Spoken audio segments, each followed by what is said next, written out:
Depuis le complot de la décolonisation, la France, l'Europe et les États-Unis sont passés maîtres de l'art de la rapine et des conflits de prédation économique. Ils sont passés maîtres de l'art de la conception d'un système cynique, dangereux et périlleux pour tout le monde. D'un système unique où la politique est devenue beaucoup moins perspicace que réaliste. Après tout, les soi-disant porteurs du flambeau de la démocratie n'hésitent pas à dénigrer et à s'allier à des rebelles ou des terroristes pour faire la bise, comme ce fut le cas avec les rebelles syriens. Malheur à tous ces militaires et militants inconsciemment pour le néocolonialisme.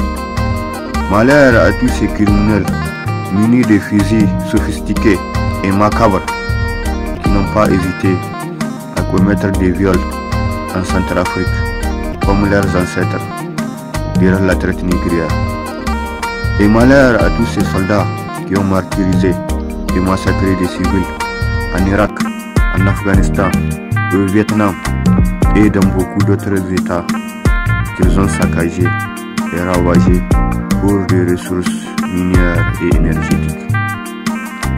Après tout, même les pays dits des droits de l'homme ne sauraient être scandalisés par mes critiques, car même la francophonie n'a pas été épargnée par ces relais des fausses informations que nous appelons communément RFI, car mon Afrique n'a jamais cessé un seul instant d'être utilisée à des fins politiques et chaotiques.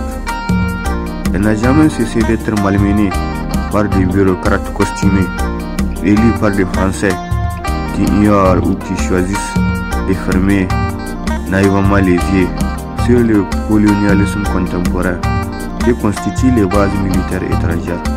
Le pays dit de la liberté aussi est un combattant de cette guerre, car il n'y a aucune liberté à obliger des citoyens des pays en voie de développement à passer une coloscopie avant de rentrer sur le territoire américain, comme s'il s'agit d'un paradis sur terre, même s'il s'agit d'un ballon qui se dégonfle après avoir humilié et détruit beaucoup des États qui refusaient de se soumettre. Ces États scandaleux n'ont jamais faibli pour apporter des armes à l'État terroriste d'Israël afin d'envahir le Liban juste après avoir saccagé tous les territoires palestiniens. Ils n'ont jamais hésité à pleurnicher sur les malaises de l'immigration, sur les dangers de la Russie ou de la Chine, ou sur la nécessité de recoloniser l'Afrique, surtout en ce moment où le soleil radié d'un panafricanisme aguerri dénonce les dangers de cette coopération dite d'égal à égal. Nous avons été des millions à croire que l'esclavage a été aboli depuis la conférence du Berlin. Nous avons été des millions à croire au génocide de la décolonisation, même s'il ne s'agit là que d'un complot habile organisé par des puissances colonialistes. Même si l'histoire a démontré qu'il ne s'agit là que d'un complot savamment organisé par les chanteurs de la démocratie et des Lumières. Après tout, c'est extrêmement grave de vouloir imposer à un autre peuple son modèle, surtout dans la mesure où on n'hésite pas à piller ses ressources minières et énergétiques. Même si depuis peu, nous avons appris qu'un plan génocidaire intitulé ITA a été mis en œuvre par l'Occident afin de détruire l'Iran, la Turquie et l'Algérie, même si ce ne sera pas étonnant que ceci puisse échouer, car derrière tout stratège, il y a un savant plus avisé que lui. Je suis un enfant du Sahel et sincèrement, je n'ai pas une très haute estime de la politique américaine. Elle est même très nulle à mes yeux, car les États-Unis d'Amérique symbolisent une mégalomanie sans commune mesure, une condescendance extrêmement décadente, une condescendance extrêmement habile pour envahir et détruire tout sur son passage. Une condescendance extrêmement dangereuse à tous ceux qui s'opposent à l'appareil militaire d'un pays dit de la liberté. Je pense aussi que la France est le symbole d'un caprice européen entretenu depuis des siècles par la colonisation. Depuis des décennies par le néocolonialisme et depuis plus de 5 années par un jeune pan et inconscient de l'histoire de la France-Afrique. La France représente le symbole d'une démocratie parasitaire qui suce le sang des Africains. Elle symbolise la référence en matière du pillage et de la rapine dans les États africains.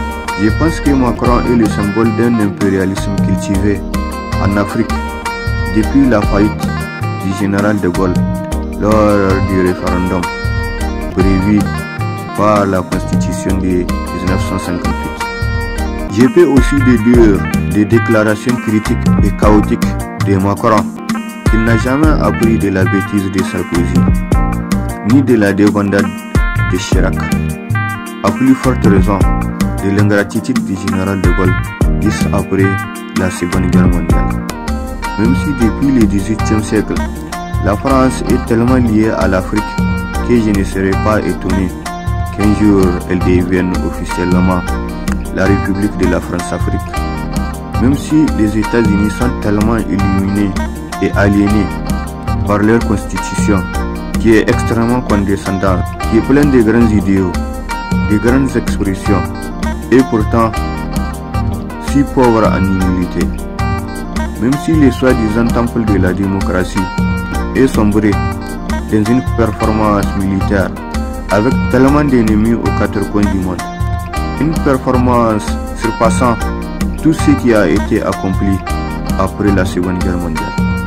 Après tout, selon Michel Collomb, si les États-Unis pensent que l'utilisation des armes chimiques sur les civils syriens est inacceptable, Obama ne devrait pas aller loin pour punir les coupables. Je pense aussi que la seule chose qui fait de Trump et Biden des Américains, c'est leur condescendance, couplée à leur mégalomanie, qui est très mal placée, car selon Dany Laferrière, l'esclavage est à la base de la prospérité des États-Unis d'Amérique.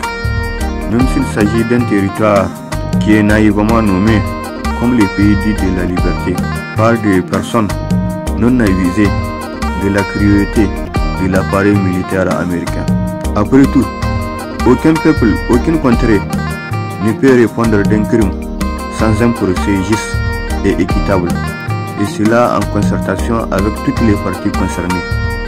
Et cela même s'il s'agit des gendarmes du monde, même s'il s'agit des porteurs du glaive de la démocratie et du droit de l'homme, et même s'il s'agit d'un combat pour la civilisation et les lumières.